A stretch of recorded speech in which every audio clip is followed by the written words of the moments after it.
Menimbulkan pertanyaan, kenapa cuma perempuan yang harus wajib ada walinya, dan walinya itu nanti mesti laki deh ya, nggak boleh perempuan. Buat saya ya, pandangan patriarki ini harus kita ubah. Kalau perempuan itu harus ada walinya, kenapa? Karena perempuan itu tidak mampu atau tidak merdeka memutuskan segala sesuatu terkait dengan hidupnya. Karena Islam datang mengatakan semua manusia itu setara adanya.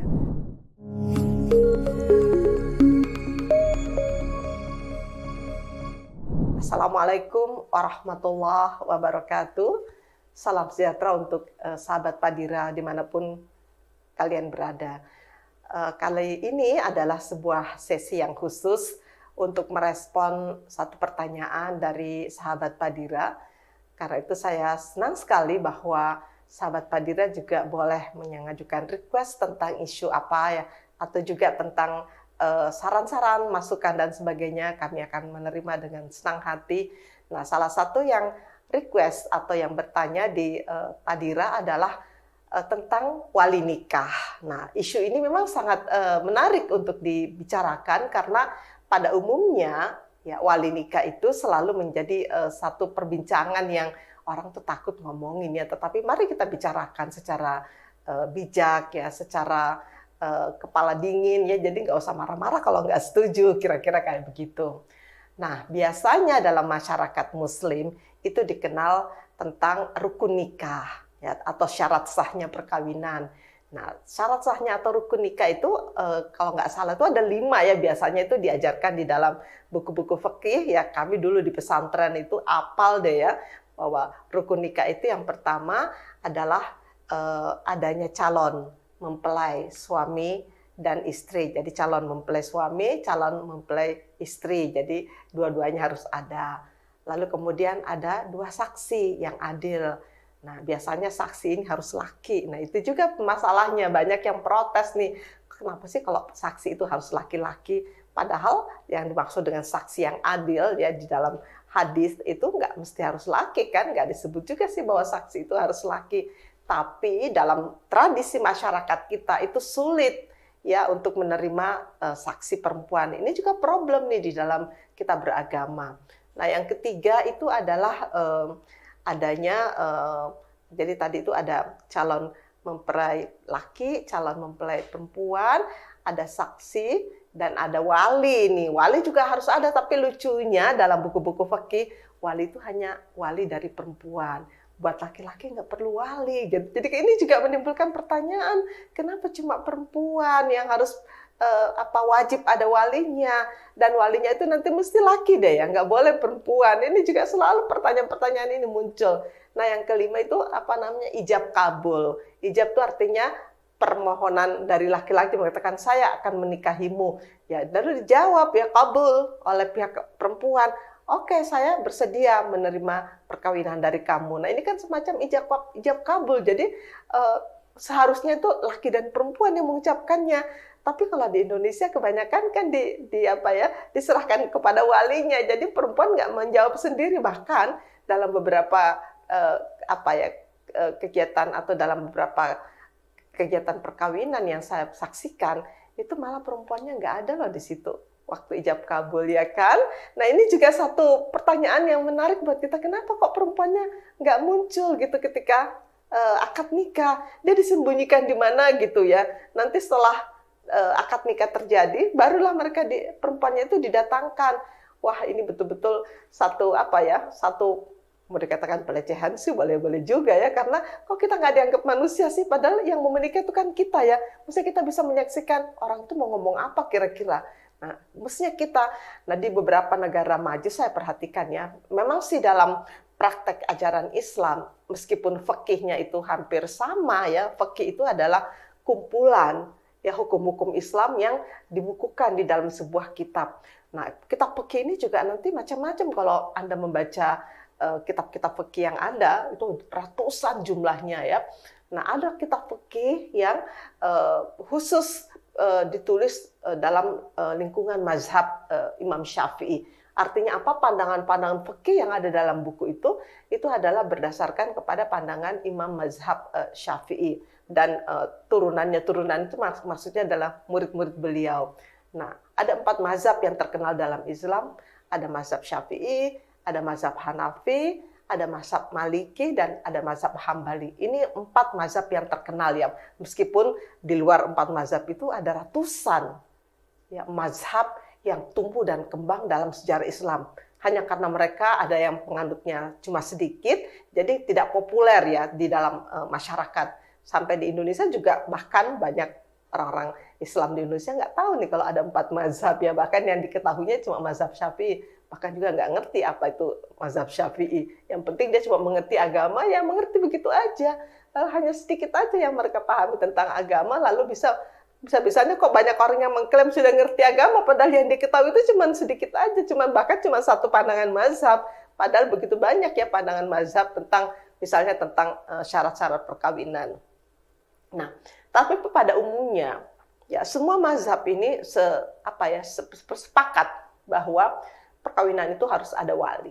Nah, gitu. Bagi saya juga saya setuju kalau wali itu maksudnya adalah supaya ada restu, karena wali itu biasanya orang tua.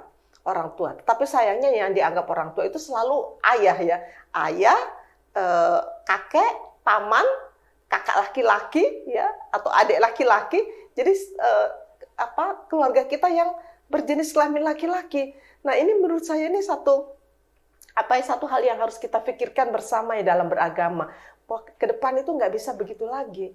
Kita ketika bicara tentang wali seharusnya adalah orang tua, ya ayah dan ibu. Karena ibu tuh banyak yang terjadi ya.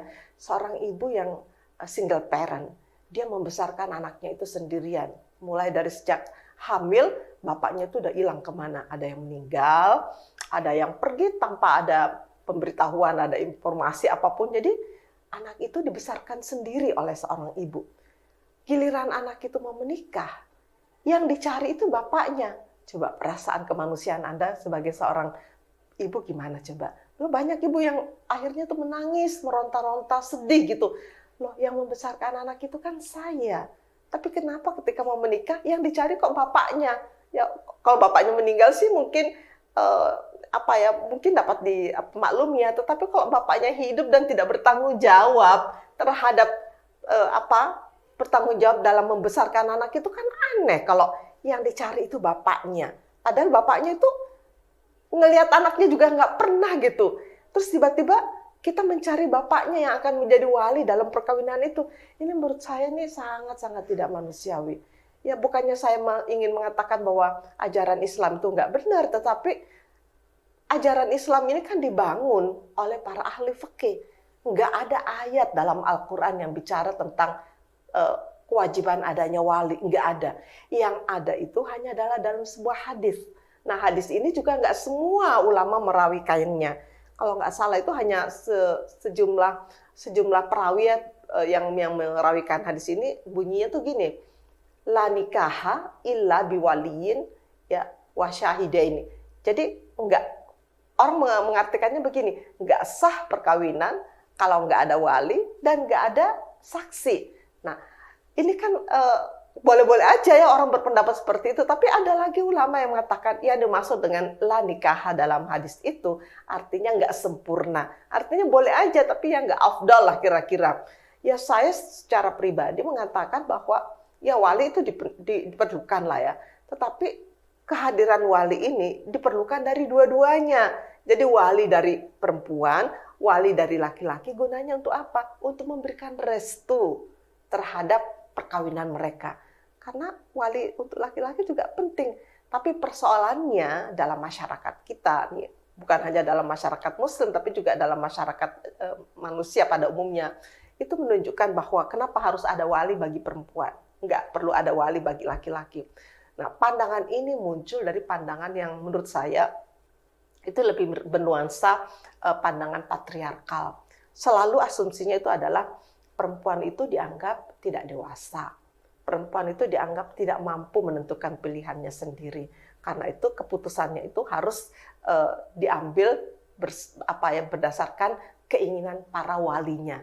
Nah, sementara laki-laki tidak, dia bisa memutuskan sendiri. Jadi kalau laki-laki memutuskan kapan dia mau nikah, dengan siapa mau nikah, itu nggak perlu ada walinya. Itu kan menurut saya nggak adil. Padahal jangan menganggap anak-anak perempuan kita itu nggak punya pendirian, nggak punya prinsip, nggak punya kematangan berpikir, nggak mampu mengambil keputusan. Jangan berpikir seperti itu, karena anak-anak perempuan kita juga sekarang sudah memiliki pendidikan yang cukup, pengalaman hidup yang cukup, bahkan banyak di antara anak perempuan yang jauh lebih mandiri daripada anak laki-laki. Ini fakta sosiologisnya loh. Karena itu dia bisa dong memutuskan dirinya sendiri. Tetapi juga herannya ya, saya melihat bahwa dalam buku-buku fikih, kenapa ada perbedaan antara perempuan yang masih perawan dengan perempuan yang sudah janda. Nah, kalau perempuan yang sudah janda boleh katanya menikah tanpa harus ada wali. Pertanyaan esensialnya adalah, apa sih bedanya perempuan perawan dengan perempuan janda? Kan dua-duanya kan kita harapkan adalah perempuan dewasa kan, yang mampu mengambil keputusan untuk hidupnya sendiri kan. Jadi keputusan itu menurut saya ya, mari kita ajarkan kepada anak-anak perempuan kita untuk memikirkan secara lebih bijak tentang masa depannya, sehingga dia bisa mengambil keputusan yang tidak keliru. Begitu juga dengan anak laki-laki, jadi bukan hanya anak perempuan. Ini satu ya. Nah, yang kedua, itu adalah pandangan buat saya ya, pandangan patriarki ini harus kita ubah. Pandangan yang mengatakan bahwa kalau perempuan itu harus ada walinya. Kenapa? Karena perempuan itu tidak mampu atau tidak merdeka memutuskan segala sesuatu terkait dengan hidupnya. Nah, ini lagi-lagi nih pandangan yang patriarkal yang dipengaruhi oleh budaya jahiliyah dan juga budaya sistem patriarki yang menyebar dalam masyarakat kita. Dan inilah seharusnya yang akan dihapus di dalam kehadiran Islam. Karena Islam datang mengatakan semua manusia itu setara adanya. Jadi nggak ada perbedaan antara laki dan perempuan. Dua-duanya itu adalah makhluk yang diciptakan Tuhan untuk menjadi khalifah fil ardh. Apa artinya khalifah? Menjadi pengelola, menjadi pemimpin, menjadi manajer, paling tidak untuk dirinya sendiri gitu. Jadi dua-duanya nih, anak laki dan anak perempuan, diarahkan untuk menjadi khalifah fil ardh. Nah, sekarang kalau memang begitu adanya, bagaimana kita mendidik anak laki dan anak perempuan kita untuk sama-sama mampu mengambil keputusan yang bijak, keputusan yang cerdas, keputusan yang berguna untuk masa depan dia sendiri, karena yang akan melalui perkawinan ini kan mereka, bukan kita. Karena itu mari deh kita sama-sama mengarahkan anak-anak kita, baik laki atau perempuan, agar supaya dia mampu. Nah, karena itu ke depan saya pikir pentingnya nih penguatan literasi, terutama literasi agama. Sehingga kita nanti nggak membutuhkan wali lagi buat anak perempuan, seperti halnya kita tidak butuh wali buat anak laki-laki kita. Nah, memang kalau untuk sekarang sih masih sulit saya pikir, karena masyarakat kita masih belum beranjak ya dari tingkat literasinya yang masih sangat dangkal seperti itu. Terus terang saja saya ingin mengatakan seperti itu.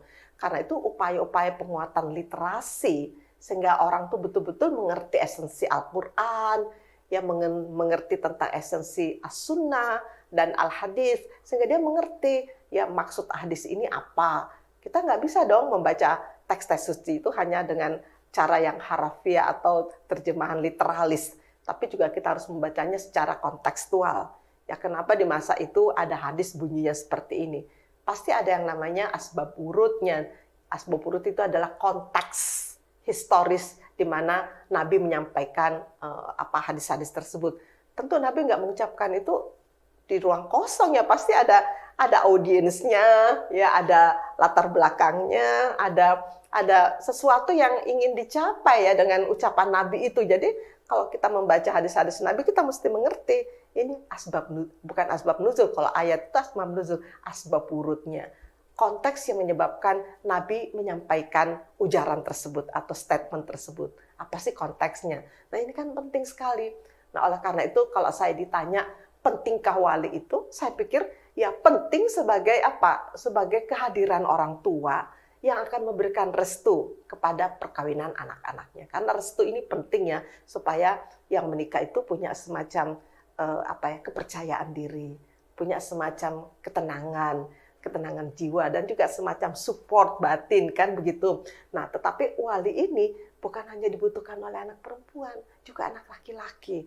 Karena itu saya inginkan kalau memang masih lengkap ya di dalam sebuah perkawinan, ya orang tua laki-laki dan orang tua perempuan itu duduk bersama di dalam meja akad nikah itu. Jadi jangan cuma para lelaki yang duduk di situ. Kadang-kadang saya suka memotret ya, ini perkawinan kok perkawinan kayak perkawinan gay gitu ya, kenapa semua laki-laki gitu kan, mulai dari penghulunya, dua saksinya, lalu walinya kan, coba perhatikan nih kalau perkawinan itu kok semuanya laki-laki sih, kenapa nggak dihadirkan si calon perempuan supaya dia menyaksikan apa sih yang sebetulnya terjadi, komitmen seperti apa yang diucapkan oleh si laki-laki. Nah, kemudian orang tuanya dua-duanya hadir semua, nggak apa-apa lah kita tambahin kursi di situ kan. Jadi sehingga kelihatan betul bahwa dalam meja akad nikah itu atau meja untuk prosesi ijab kabul itu hadir di sana calon perempuan, calon laki-laki, penghulu yang akan mencatatkan perkawinan, wali itu ya nanti haruslah, nggak mesti harus laki-laki, kalau memang orang tuanya sudah nggak ada, single parent, ya kenapa nggak diberikan kesempatan kepada ibunya untuk menjadi wali, toh dia yang membesarkan selama ini. Dan orang tua perempuan atau ibu itu kan tidak kurang juga sih derajatnya dari seorang bapak. Karena itu mari deh kita membangun satu peradaban baru yang lebih humanis, yang lebih melihat Islam itu kok sejuk ya, menghadirkan semua orang tua di dalam sebuah akad nikah.